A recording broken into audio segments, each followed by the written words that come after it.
자, 오늘 읽을 책의 파트는요, 186페이지예요. 어느덧 186페이지까지 왔습니다. 이제 고지가 멀지 않았어요. 미래의 나에 대해서 여러 시간 이야기해 보다 보니 여러분들도 어느덧 미래의 나에 대한 그림이 어느 정도 그려졌을 거라고 생각이 되거든요. 아, 이랬으면 좋겠다, 저랬으면 좋겠다. 그냥 막연한 것보다 조금 더 상세한 나의 미래가 그려지진 않았을지 그런 생각이 들고요. 오늘은 또 미래의 나로서 미래의 나에 대한 진실 다섯 번째 시간을 맞이할 건데요. 뭐냐면 미래의 나로서 실패하는 게 현재의 성공보다 낫다. 이런 얘기를 하네요. 무슨 얘기일까요? 거기 밑에도 조금 읽어볼게요. 수년간 창의적인 훈련을 하면서 실패에 투자하고 적에게 연타를 당하며 삶의 기반이 무너지는 걸 감내한다면 그때 게임의 속도는 느려지기 시작한다. 공격이 슬로우 모션으로 다가오고 눈 깜빡할 사이에 반격하게 될 것이다. 이런 얘기인데, 아, 어떤 이렇게 복싱 뭐 비슷한 이런 건데 훈련을 엄청 엄청나게 하고 엄청 두들겨 맞고 막 엄청 실패하고 엄청 꼬꾸라지고 막 이랬는데 그걸 하도 많이 하다 보면 나중에 이제 어느 경지가 지나면 게임의 속도가 느려져서 저 사람 손 들어오는 게 다 보인다는 그런 얘기인가 봐요. 슬로우 모션으로 다가온다는 얘기죠. 그러니까 연습과 뭐 어떤 훈련의 양이 어마어마하면은 결국은 되게 쉬워진다는 이야기를 하는 것 같아요. 자, 그러면 이제 또 한 명의 사람과 만나봅시다, 우리. 187페이지에. 조시 웨스킨. 조시 웨이츠킨. 아, 외국인들은 이름이 어려워요. 이 사람은 공원을 걷다가 사람들이 체스하는 모습을 봤대요. 6살이었는데, 빨리 체스에 빠져들었대요. 이게 6살 때 체스에 빠져들었대요. 우리 아이는 6살 때 뭐에 빠져들었더라? 아, 공룡 다이너소에 빠져들었어요. 네. 걔도 체스에 빠져들었으면 좋았을까? 아니, 우리 애들도 어렸을 때는 뭔가에 빠져들잖아요. 자동차에 빠져들고 막 이렇게 하죠. 근데 이 조 씨는 체스에 빠져들었어요. 그리고 공원에 지나는 사람들과 체스를 두었대요. 그리고 7살 때에는 체스계의 거물 브루스 판돌피니에게 정식으로 체스를 배웠대요. 아, 좀 약간 천재성이 보였나 봐요. 그다음 10세 때 조시는 정상급 체스 선수를 상대로 첫 승리를 거뒀대요. 천재네. 자, 15세 때는 내셔널 마스터 타이틀을 획득했고요. 16세 때는 인터내셔널 마스터가 됐대요. 와. 그리고 이제 그 밑에 보면은 17살 때 체스계 정상에 올랐을 때 바비 피셔를 찾아서라는 책을 썼고 그리고 영화로 만들어졌대요. 어, 아니네요. 조시가 12살 때 그 아버지가 바비 피셔를 찾아서라는 책을 출간했고 이 이야기가 조시가 17살 때 영화로 만들어졌대요. 그래서 체스는 아주 대중적인 경기가 아니었는데도 많이 조씨를 보러고 왔대요. 아, 그게 약간 천재 같은 아이였나 봐요. 우리 1988 보시나요? 1988? 거기에서 그 바둑 천재처럼 그런 약간 스토리를 가진 아이가 조씨였던 것 같아요. 그래서 이제 정말 승승장구했는데 그 밑에 읽어볼게요. 계속. 수많은 팬은 조씨의 정신을 혼란스럽게 만들었고 명성이 높아지면서 우승에 대한 압박도 커졌다. 결국 조씨는 미국과 체스를 떠났대요. 그래서 어렸을 때 성공하면 조금 어려워질 수 있다는 얘기가 바로 이런 이야기도 되는 것 같아요. 그래서 이제 떠나버렸어. 근데 뭘 했냐면 명상, 철학, 태국권을 배웠대요. 그리고 조씨는 배움의 기술, 내 실력을 200% 끌어올리는 힘이라는 책에서 실패에 투자하라는 원칙을 설명했다는 거예요. 이 원칙을 사용해서 상대와 모수를 겨루는 형태의 태국권인 타이지 푸시 핸드, 뭐래? 아무튼 그런 게 있나 봐요. 그런 월드 챔피언이 됐대. 아니, 이 사람은 1988년에 12살이었으니까 17살이면 몇 년이죠? 1990년 초반에 이 체스계의 정상을 걸었는데, 이제 2004년에는 그 태국권에 또 월드 챔피언이 됐대요. 대단한 사람이네요. 자, 그 다음에 188페이지 넘어가 보면은 그 조시가 본격적으로 푸시핸드를 시작했을 때 자신보다 훨씬 기술이 좋은 선수들과 훈련을 했대요. 조시가 말하는 실패에 투자하라는 원칙, 그거를 실행했다는 건데 실패에 투자하라, 이거는 뭐냐면 자신을 배움의 과정으로 몰아넣는 것이라고 해요. 왜냐면 배울 때는 실패를 해야 되는데 실패를 하지 않으려고 하면은 배우지 않는다는 거죠. 새로운 건 하려고 하지 않고요. 계속 거기에 안착되게 되면은 뭐 사실 배우지 않는데 실패가 더 연속이 되겠죠? 근데 의도적인 실패에 투자를 하게 되면은 배움의 과정으로 넣는다는 이야기예요. 즉, 어려운 상황에 자신을 몰아넣으면서 거기를 살아남기 위해 적응할 수밖에 없다. 그런 상황에서는 자신의 약점을 마주하게 되며 수도 없이 실패한다는 거죠. 조 씨의 말에 빌리면 때로는 문자 그대로 내팽개치기도 하진대요. 내팽겨지기도, 이 내팽겨쳐지기도군요. 이 말 참 어렵네. 자, 조 씨에게 실패에 투자하는 것은 극도의 의도적인 연습이었어요. 극도의 의도적인 연습. 그러니까 이제 제가 사실 그 유산화를 처음 했을 때 이제 사람들한테 가서 말하니까 이렇게 거절하는 거예요. 한두 명 거절하니까 처음에 막 용기가 막 넘쳐서 내가 말하면 다 할 거야 라고 생각했었는데 실제로 가서 얘기하니까 몇 명이 거절하니까 이제 전화하는 게 두렵더라고요. 그래서 전화하는 거 무섭다 이렇게 생각해가지고 마음만 먹고 그 전화 버튼 딱 누르는 게 이렇게 되게 안 될 때가 있었거든요. 그런데 그 싱가포르 컨벤션이었을 거예요. 그때 당시 갔던 게. 그때가 제가 아마 시급이 어치버쯤 됐었을 때였는데 그 싱가포르 컨벤션에 갔더니 어떤 사람이 이런 강의를 했어요. 이렇게 사자 그림 하나 그려놓고 이제 우리 고전적인 전화기 그림. 요즘 사람이라면 이해를 못 하겠는데 요즘엔 전화기가 이거 아니죠. 이거죠.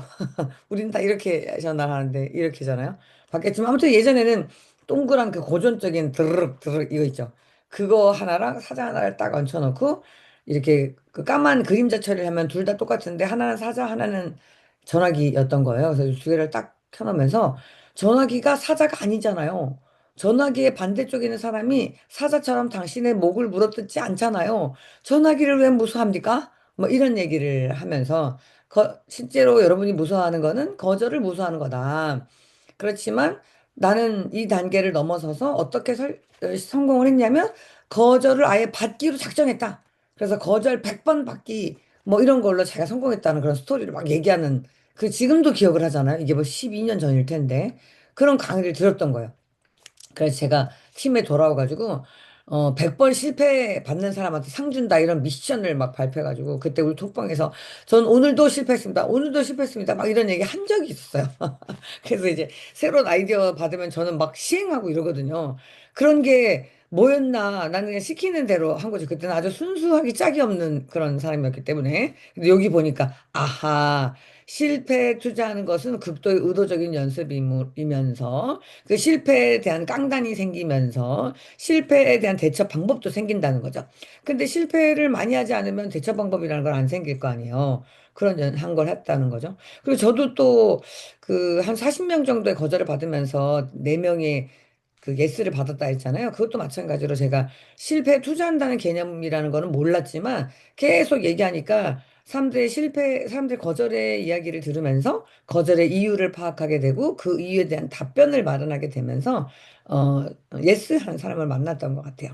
그러니까 여러분도 삶에서 실패에 투자하는 것은 내 실력을 늘리는 의도적 과정이다라고 관점을 전환하게 되면 좋은 거죠. 무조건 실패하지 않으려고 거절받지 않으려고 하는 것이 여러분들 인생의 플러스는 아니다라는 얘기를 또 이게 심리학적으로 얘기를 해주네요. 그 밑에 이 의도적인 연습 그리고 전문적인 실행을 연구하는 대표적인 학자 안데르스 에릭슨. 이 사람은 의도적인 연습이 습관이나 자동성에 반하는 개념이라고 한다. 자, 그리고 인간은 의식적인 노력 없이 이를 수행하는 능력인 자동성을 개발하려는 성향이 있다. 그래서 우리 전자동으로 일하는 거 뭐야? 아침에 일어나자마자 세수하고 이빨 닦고 쭉쭉쭉 나가는 일 그냥 하죠. 뭐 의식해가지고 하는 거 아니잖아요. 그런 것들을 우리가 습관화하려는 경향이 있다는 거예요. 그런데 이제 이 의도적인 연습을 하려는 거는 그 자동성과는 정반대되는 일인 거죠. 그러니까 신발 끄는 묻는다거나 운전하는 것 같은 작업에서 자동성이 나타나는 건 더할 나위 없이 좋은 일이죠. 정신이 자유로워져서 다른 일도 할 수 있기 때문이죠. 그죠? 우리 처음에 운전 배울 때 얼마나 초집중했어요. 요즘엔 운전할 때 어떻습니까? 많은 잡다한 일을 다 하면서 지내잖아요. 자동성이 있기 때문인 거죠. 그리고 여러분들이 자동성이 있기 때문에 자꾸 전화기를 막 냉장고에 넣어놓고 문 닫고 이런 것도 있었던 거죠. 자동적으로 툭툭 처리하면서. 잔 자동성들이 이제 이런 단순 작업에서 나타나는 건 너무 좋은 거다.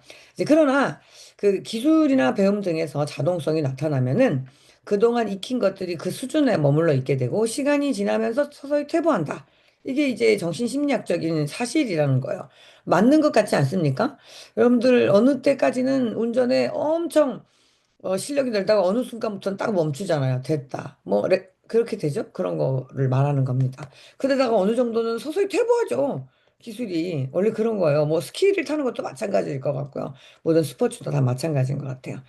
또 예를 들어봅니다. 이 저자는 20년 동안 진료를 본 의사들이 이대를 갓 졸업했을 때에 비해 기술이 퇴보하는 경우가 종종 생긴다는 사실을 여러 연구에서 보여준다.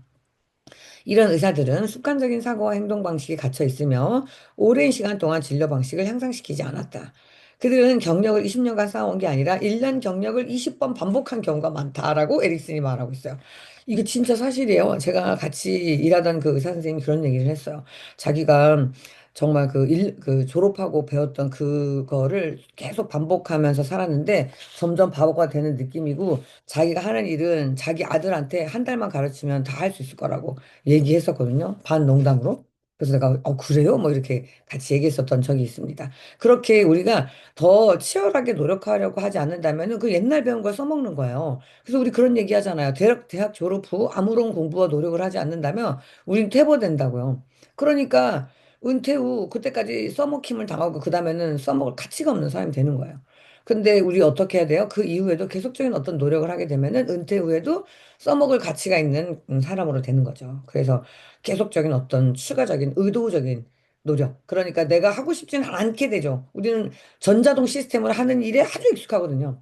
그 새로운 일을 하다가 에이 아닌가 봐 하고 자기 자리로 돌아가잖아요. 컴포트 존, 안전지대로 들어가서 그냥 내가 제일 잘하는 부위에 가는 거죠. 그런데 학자들은 뭐라고 얘기해요? 제일 잘하는 것이 점점점 퇴보될 거라는 이야기를 하고 제일 잘하는 것이 사회, 경제, 산업 발달에 따라서 필요 없는 일이 되는 거 되는 거 있죠.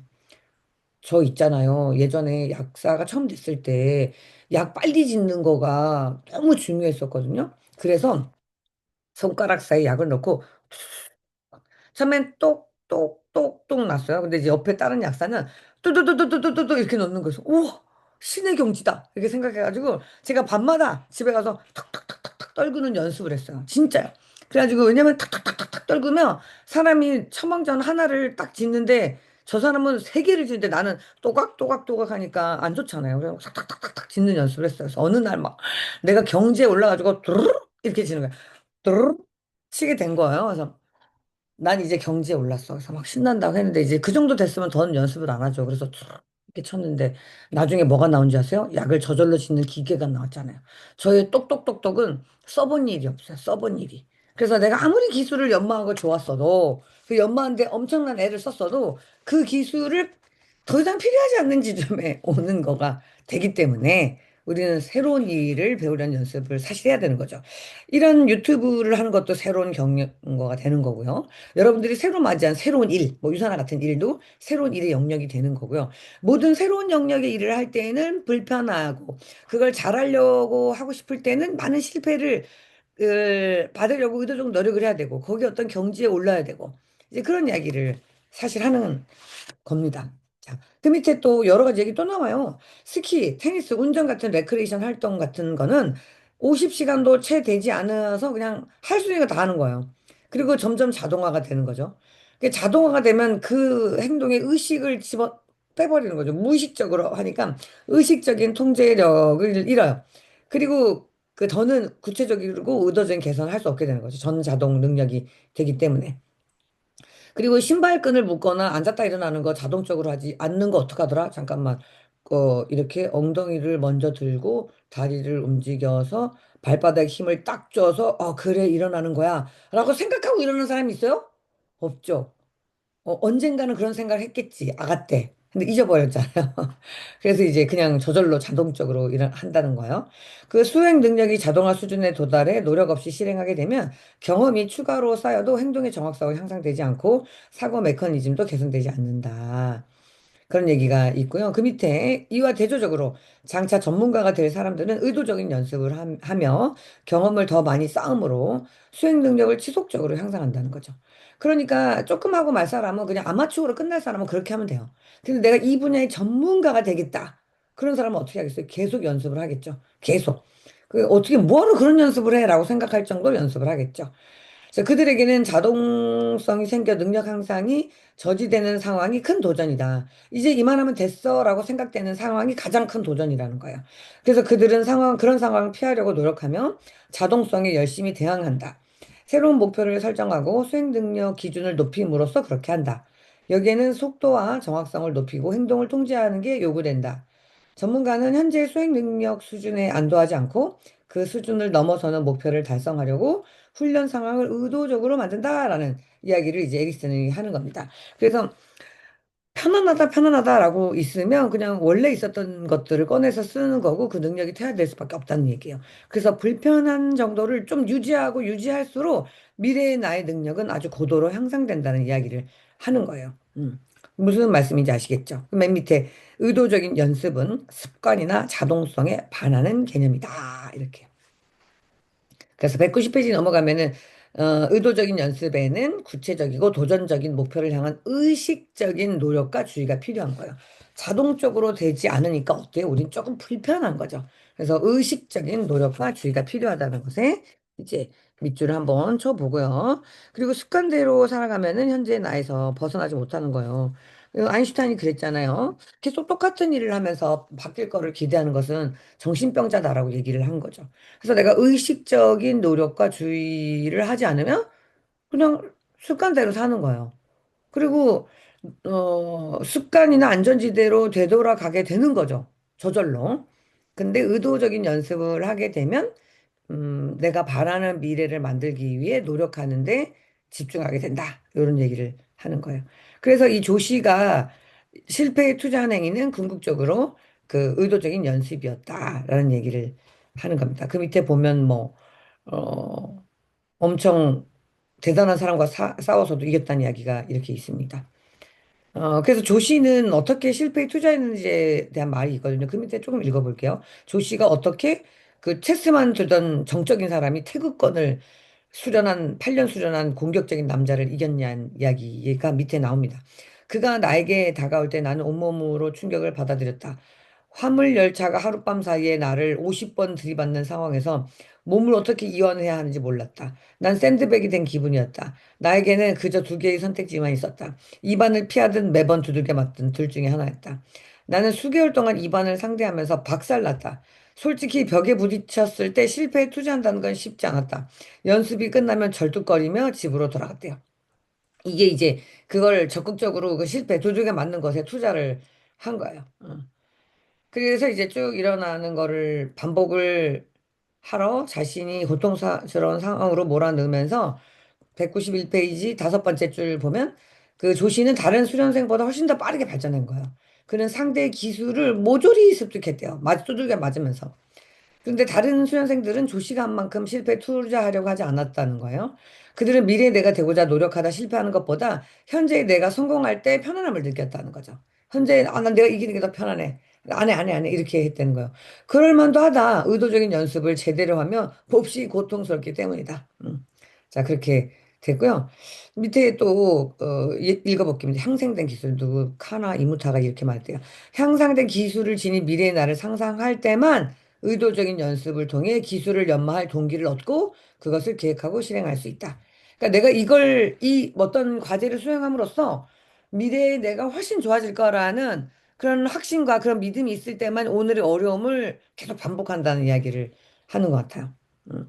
그래서 이 조시는 진짜 원하는 게 명확히 그리는 게 너무 무엇보다도 중요하다고 믿었고 그런 것들을 해낸 거죠.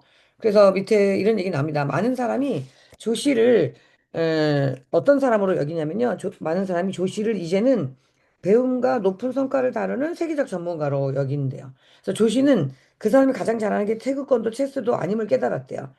그가 가진 최고의 기술은 배움의 기술이래요. 배움의 기술. 이 사람은 어떤 경지에 최고로 올라가고 또 다른 일들을 최고로 하기 위해서 필요한 과정을 온몸으로 익힌 거죠. 자기가 가진 최고의 기술은 배움의 기술이래요. 우리가 가진 기술이 배움의 기술이라면 우리의 능력은 언제나 잘할 거예요. 나이가 몇 살이든지 간에. 그래서 192페이지에 보면은 체스 신동이었던 조 씨는 세계 챔피언이 되었다. 태극권과 브라질 주짓수에서도 세계 챔피언이 되었다. 그리고 이후 조 씨는 각 분야의 세계 정상에 있는 사람들을 최상위 1% 안에 들도록 훈련시켰다. 이제 배움의 기술의 달인이 돼가지고 다른 사람 훈련시키는 그런 사람이 된 거죠. 그래서 이 조 씨는 나중에 인터뷰에서 이런 얘기를 했대요. 자기는 어떻게 이렇게 일을 했냐면은 어떻게 내가 오늘 매일 닥치는 실패를 경험하고도 견딜 수 있었냐는 그런 질문이었겠죠. 그래서 거기 위에서 하나, 둘, 셋, 넷, 다섯, 여섯, 일곱 번째 보면은 미래의 나와 적극적으로 연결하고 미래의 나에게서 조언을 얻었다는 점을 자세히 말했대요. 그 밑에 줄. 20년 후에 나보다 나를 더 잘 아는 사람은 없을 거다. 만약 나의 목표가 어떤 기술로 나를 자유롭게 표현하고 그 분야에서 자아실현을 하는 것이라면 나를 가장 깊이 아는 사람이 가르쳐야 된다. 누구예요, 그게? 그 사람이 바로 20년 후에 나다. 그래서 미래의 나와 연결된 삶을 살았기 때문에 조씨는 지속적으로 실패에 투자할 수 있었고, 그는 현재보다 훨씬 더 발전되어 있을 자신의 미래 모습과 연결되어 있었대요. 그래서 현재의 편안함을 뒤로하고 미래의 나에게 전념했다는 거죠. 그래서 조씨는 아주 배움의 기술의 달인이 사실 된 거죠. 이 책 전반에서 미래 나를 실현하기 위한 의도적인 행동을 설명하면서 투자라는 단어를 사용했죠. 우리 투자, 미래의 나를 실현하기 위한 의도적인 행동을 미래의 나에게 투자하는 개념이다. 미래의 나에게 빚더미를 주는 행위다. 뭐 이런 표현을 할 때 투자라는 개념 썼었죠. 이 조시가 의도적인 연습을 말할 때 투자라는 단어를 사용한 것도 우연이 아니라는 거죠. 이 사람은 뭐라고요? 실패의 투자. 하는 행위는 미래의 나에게 의도적인 배움의 속도를 높이는 것이었고, 그것이 미래의 나에 대한 전념이었다. 미래의 나에 대한 투자, 미래의 나에 대한 전념으로 정말 모든 분야에서 성공할 수 있었다는 이야기를 예를 들어 이렇게 하고 있는 거예요. 그 밑에도 반복적인 얘기지만 한 번 더 읽어보도록 하겠습니다. 미래의 나에 전념하면 더욱 속도를 높여 발전하고 싶어서 현재 손실이나 실패에 투자하게 되는 거죠. 현재 손실은 뭐예요? 우더 터지는 거. 실패는 뭐예요?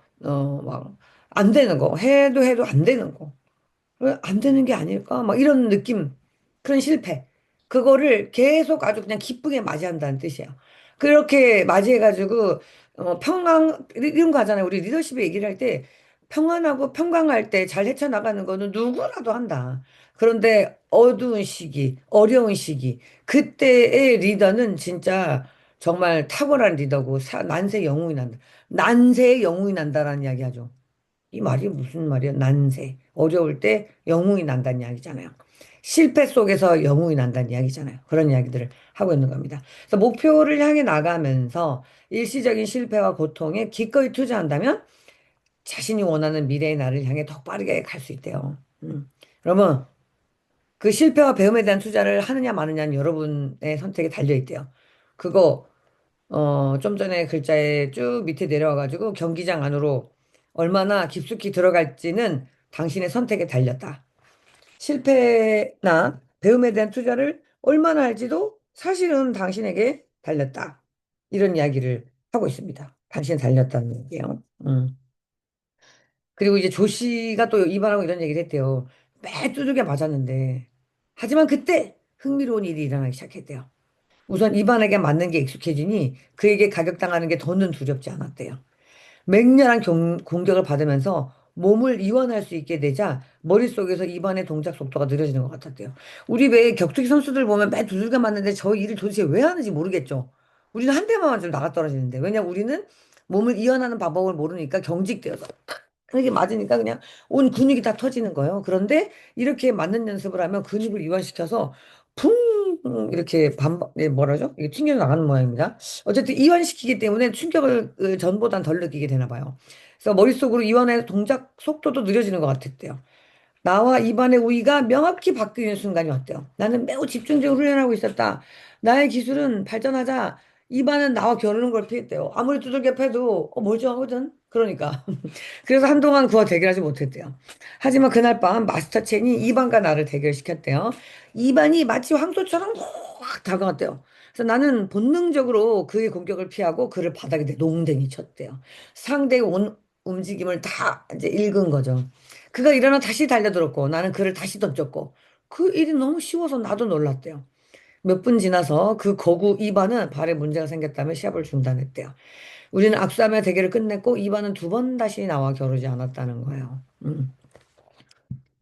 아, 그래요. 그러니까 실패를 반복해서 그거를 극복하니까 이런 또 다른 레벨에 나가 되었다는 이야기를 하고 있습니다. 자신이 바라는 미래의 내가 되려면 최대한 신속하게 그 수준에서 행동해야 된다. 미래의 내가 달성할 수준에 전념하라. 그러니까 여러분이 만일 하고 싶은 게 있다면 그걸 전념하는 거죠. 실패를 해도 계속 해보는 거예요. 그 수준에 맞춰라. 물론 현재 나는 아직 그 정도의 수준이 아니다. 따라서 진지한 훈련과 겸손 피드백이 필요하다. 사람들은 대부분 실패에 투자하려 하지 않는다. 지금 이길 수 있는 일을 하는 게 편하기 때문이다. 승리는 기분 좋다. 하지만 미래의 내가 확실하게 되고 싶으면 실패에 투자하는 게 그 방법이다. 이런 얘기를 하고 있습니다. 우리 강의하는 거에도 생각하면 어때요? 여러분 뭐 강의할 일이 좀 있죠? 왜냐면은 우리가 하는 일은 배우고 익히고 원본이 돼서 복제하는 거기 때문에 내가 잘 배우고 난 다음에 누군가에게 가르쳐 줘야 되잖아요. 그래 가르쳐 주는 행위를 할 때 나는 필연적으로 강의를 할 수 있거나 강의를 해야 되잖아요. 근데 우리가 뭐 어설프게나마 됐어 이렇게 흉내내서 한 것을 만족한다면 그러면 그 수준에서 절대로 발전하지 못해요. 근데 내가 강의하는 능력을 조금 더 높이기 위해서 조금 더 노력하고, 조금 더 연습하고, 만족스럽지 않은 상황에서 다시 반복적인 것들을 하게 되면은 우리는 실력이 일취월장하게 되는 거죠. 그러니까 강의를 잘하게 되려면은 뭔가 강의 초안을 짜는 거, 이거 얘기하고 어떤 스토리를 엮어갈까라고 하는 그 안을 짜보는데도 연습이 많이 필요한 거예요. 그러니까 그런 부분들에 대해서도 내 실패를 직면하라는 거죠.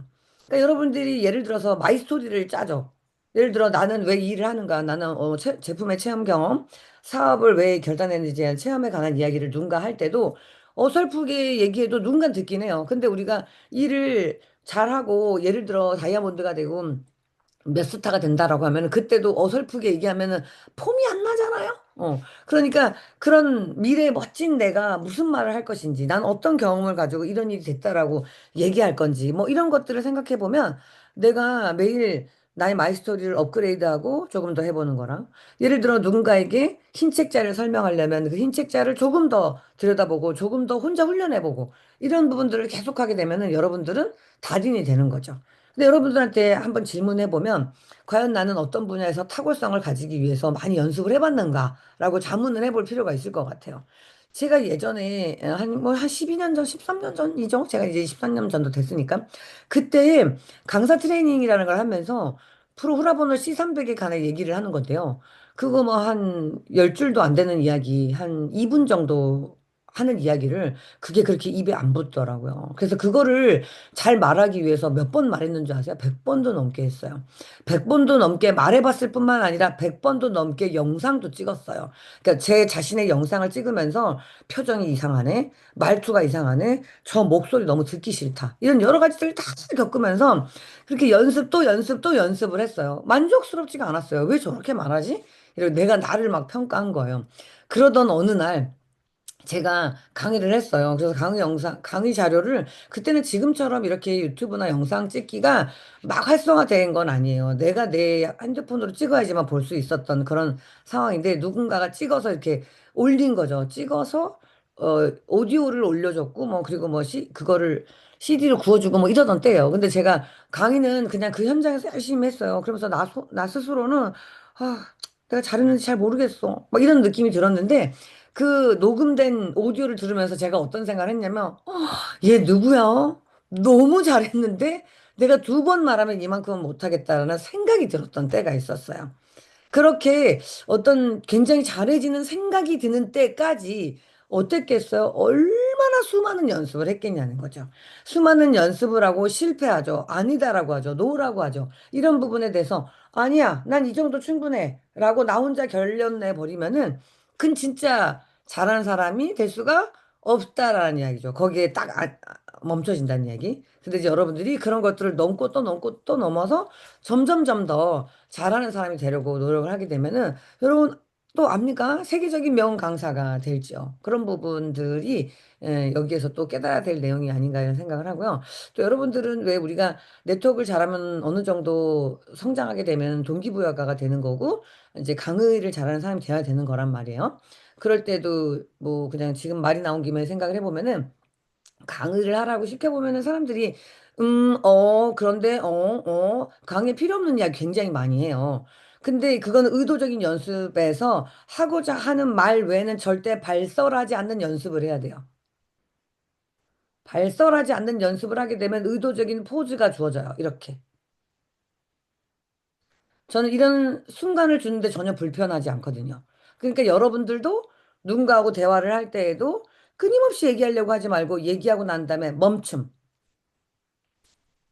상대의 얘기를 듣는 순간. 이런 것들도 여러분들이 계속 연습을 사실을 해주게 되면 상대의 이야기를 들을 수 있는 공간을 마련하게 되는 거예요. 그래서 어쨌든 이제 연습 얘기가 나오니까 또 제가 강의나 또 여러분들이 뭐 누군가 사람들한테 제품을 브리핑 한다든지 할 때에 그것에 관한 연습을 과연 하고 있는가.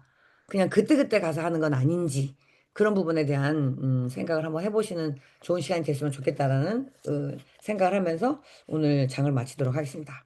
야, 오늘도 또 굉장히 좋은 얘기 했죠. 여러분 어떻게 하실 거예요? 오늘 하루는 의도적인 실패, 의도적인 부딪힘 속에서 나 자신을 점검하는 하루하루. 그런 하루하루가 계속 쌓이면서 그리고 어느 순간 내가 나에게 반하는 상황이 딱 됐을 때 끝내준다니까요. 못하는 사람은 없어요. 다만 연습하지 않는 내가 있을 뿐이야.